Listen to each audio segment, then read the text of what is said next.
Hey guys, this is Alex with AAFlies. Tonight we're going to be tying an all-purpose inshore pattern. I call it the Weasel.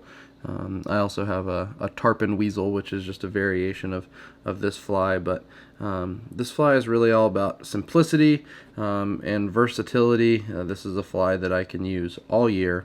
This is a fly that I can tie in all different colors. I can fish for any of the inshore species that we have around our area, and I can fish it in quite a few different ways. I can swim this fly and make it look like a bait fish. I can drag it on the bottom, make it look like a shrimp, all those sorts of things. So the hook that I use for this fly is a B10S stinger hook in size 2. This hook, I like this hook because it doesn't add a lot of extra weight to the fly. It's a decently fine wire hook, but it's plenty strong for any redfish, snook, trout, small tarpon that you're gonna run into on the inshore flats in our area. So if you started to get up to like big bruiser snook that you're having to muscle out of the mangroves with 40-pound bite, maybe I would tie this on a different hook, a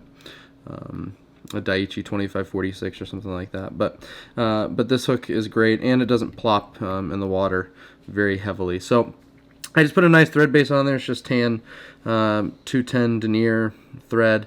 Just put a nice thread base, and now what I'm going to do is I'm going to wrap back forward, and I'm going to stop a little bit behind the eye, and this is where I'm going to tie in my bead chain eyes. So let me grab a set of eyes.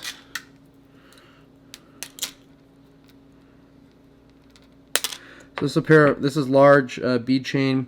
The weight that I tie these in, it all depends on the scenarios and where and how I'm going to be fishing them. So in my box, I always have some of these tied with small bead chain, with medium bead chain, with large bead chain, and then I might have some with some lead eyes, but I really only use the lead eyes when it's really windy out. So let me just snip that extra part off the bead chain. It probably flew right at the camera and looked cool. So now I'm going to wrap back.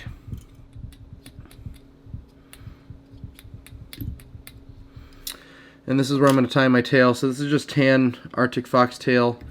So again, sparse is great when it comes to flies. So I'm not going to use a ton of this. Some of this Arctic fox, it's a little bit inconsistent sometimes. The tail is, some of the times you get it and it has a super thick and bushy and has a lot of underfur. Sometimes you get it and it's fine. I think it has something to do with the dye that they use for it also, but this piece is actually pretty good. So I'm just going to give myself a nice clean tie-in point, and I'm going to wrap this tail down. Alright, a few good wraps, and then I'm going to give this thing a couple post wraps just to kick it up so it doesn't foul as easy around the hook. Nothing's 100% foul proof, but this can help. So now I'm going to take a brown marker. You can use Sharpie like I am. You can use a fancy Copic pen or Prismacolors or whatever else, but I think the Sharpies work just fine. And then I'm going to put 3 bars on this tail. And then the next step, I don't tie flash in on the tail. I'm not a huge proponent of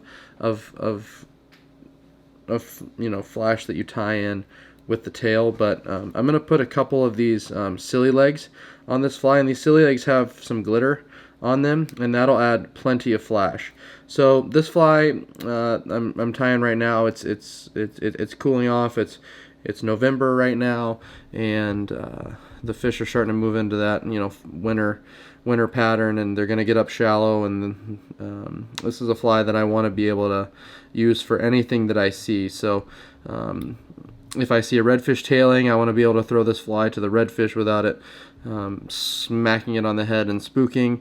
But if I see a snook laid up, I also want this to be something that I can throw to a snook and swim. So that's why I normally choose the bead chain with this. But I'm just going to tie in 2 of these silly legs on either side, and now I'm going to pull them up and I'm going to cut them evenly, about the same length as the tail.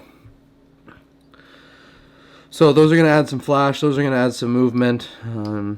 I think that you know, that's something that the fish can trigger on, that I don't need to actually tie in any crystal flash or any flashaboo or anything like that, because those things can just foul and then they just become a pain in the butt. So now I'm going to tie in the head of this fly, and that's going to be with some Sinuous Chromatic brush. This is the Sinuous Chromatic in the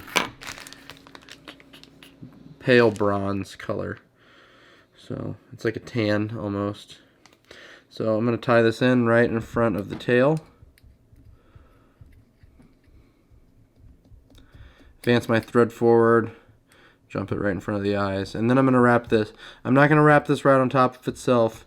I'm going to give 2 wraps right there at the base on top, and then I'm going to put a little bit of space in between each wrap. So again, I want this fly sparse. I don't want this fly to get thrown out and then just sit right on top of the surface of the water. I want this thing to be able to get down to the depth it needs to be, but be super versatile. But as you guys can see, this is very simple.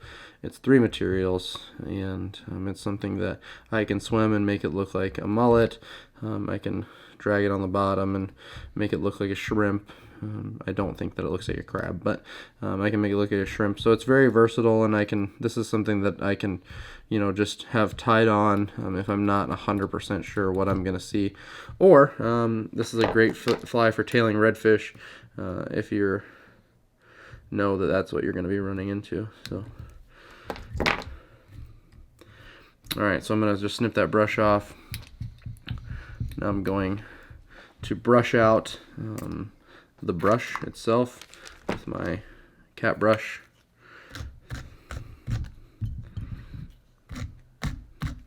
Sometimes those silly legs get caught in the brush, and then you tie them in and then you just pull them out with the brush, and that's always fun because you have to start over. So I have a piece of 20-pound Mason hard mono, and I'm just going to use that doubled over as a weed guard. You can put a single post weed guard in here too. I don't like to use anything higher than 30 for a single post, but I just think that anything over that is a little bit overkill and not needed. But this is just 20 that I'm going to double over. You can also use 16, but sometimes that turtle grass gets thick, so I like to use the 20.